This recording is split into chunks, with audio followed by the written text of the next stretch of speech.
មកជាគ្នាបើមានចិត្តល្អអាចជាបារពួកចិន្តាជីវិតធំបំណងប្រាថ្នាតែខ្ញុំរងចាំជា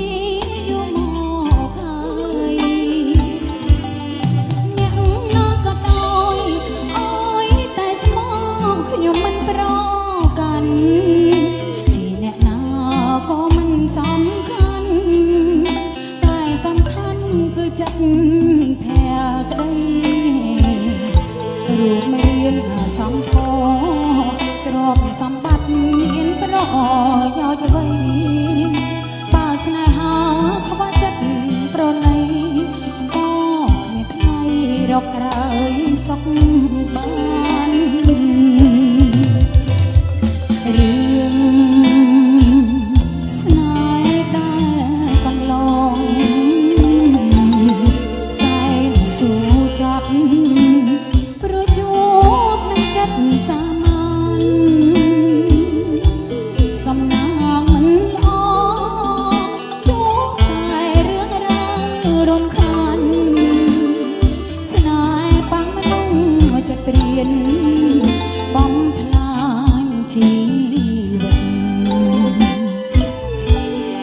អ្នកណាក៏ដោយអើយតែមានចិត្តសប្បុរសមិនខ្វល់ពីអ្វីទាំងអស់សម្រាប់តែស្នេហា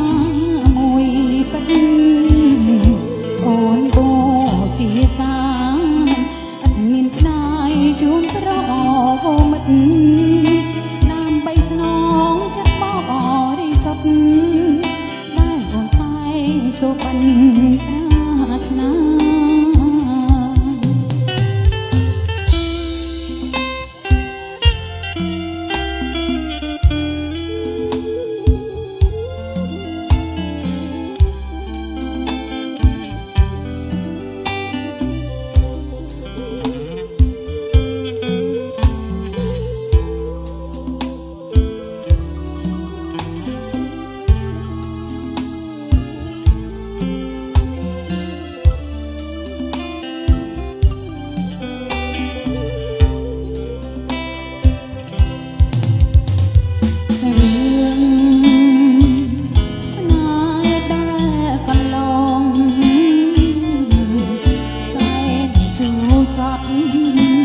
ព្រោះជួ